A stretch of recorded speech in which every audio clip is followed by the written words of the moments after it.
આજરોજ અમીરગઢ દાંતા હડાદ તાલુકાના દેશના મૂળ માલિક એવા આદિવાસીના જાતિ પ્રમાણપત્રો બાબતે વિસંગતા અને નવા પ્રમાણપત્રો કાઢવા અને જે સ્પર્ધાત્મક પરીક્ષા પાસ કર્યા પછી પણ નોકરી ના મળતા જેવા જાતિના પ્રમાણપત્રો બાબતે આજરોજ ગાંધીનગર સચિવાલય સ્થિત માનનીય નરેશભાઈ પટેલ કેબિનેટ મંત્રી પીસી વરંડા રાજ્યકક્ષાના મંત્રી સાથે મુલાકાત કરી જાતિ પ્રમાણપત્રોનો નિકાલ કરવા આવેદનપત્ર આપી રજૂઆત કરી આજરોજ અમીરગઢ દાંતા હડાદ તાલુકાના દેશના મૂળ માલિક એવા આદિવાસીના જાતિ પ્રમાણપત્રો બાબતે વિસંગતા અને નવા પ્રમાણપત્રો કાઢવા ને જે સ્પર્ધાત્મક પરીક્ષા પાસ કર્યા પછી પણ નોકરી ના મળવા જેવા જાતિના પ્રમાણપત્રો બાબતે આજરોજ ગાંધીનગર સચિવાલય સ્થિત માનનીય નરેશભાઈ પટેલ કેબિનેટ મંત્રી પીસી વરંડા રાજ્યકક્ષાના મંત્રી સાથે મુલાકાત કરી જાતિ પ્રમાણપત્રોનો નિકાલ કરવા આવેદનપત્ર આપી રજૂઆત કરી। રિપોર્ટર નિલેશ ગમાર। આજે બનાસકાંઠા જિલ્લાના દાંતા અમીરગઢ હોય કે હડાદ હોય કે જેમ તો ભલે પોસીના હોય બહુ જ લાંબા ટાઈમથી રજૂઆતો ચાલતી હતી। મામલતદાર કચેરી, પ્રાંત ઓફિસ, કલેક્ટર ઓફિસ એ વિસ્તારમાં લગભગ 2 વર્ષથી રજૂઆતો ચાલતે ને આજે અમે સમગ્ર બનાસકાંઠા જિલ્લાના આદિવાસીઓમાં ધોનેરા હોય, થરાદ હોય, પાલનપુર બધા જ આદિવાસી સમાજ ભેગા થઈને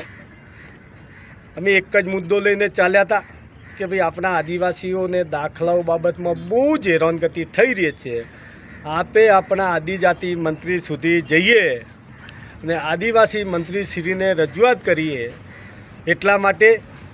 અમે આખા જ ઉત્તર ગુજરાતના 2-3 જિલ્લા સાબરકાંઠા ને બનાસકાંઠા ને પાટણના પણ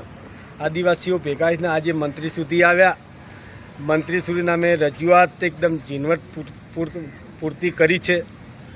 અને એના સામે આટલા દિવસોથી હેરાનગતિ થતે પણ અમને આજે બંને મંત્રી કેબિનેટ મંત્રી હોય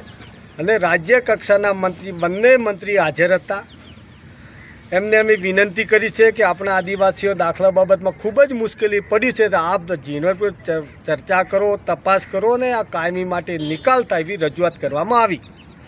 એમને પણ સાચી વાત કહી છે કે અમે વહેલામાં વહેલી તકે જેટલા આદિવાસીઓને સાચા આદિવાસી રહી ના જાય ને ખોટા ઘૂસી ના જાય ને અમે બધી જ નિર્ણય અમે ઊંડાણપૂર્વક તપાસ કરીને વહેલામાં વહેલા તકે આપ અહીંયા આવ્યા છો એટલે વહેલી તકે આદિવાસીઓ દાખલા મળે એવી બંને મંત્રીઓ અમને અત્યારે આશ્વાસન આપ્યું છે। એના અમે હજુ પણ અમે અપેક્ષા મંત્રીશ્રીઓને સરકાર જોડે રાખીએ છીએ કે પડતી મુશ્કેલીઓના લીધે આદિવાસીઓને વહેલામાં વહેલી તકે નિર્ણય લઈને નિર્ણયને દાખલાઓ મળે એવી બંને મંત્રીઓ જોડે અમે આશા રાખીએ છીએ અને સરકાર જોડે પણ આશા રાખીએ છીએ। Thank you.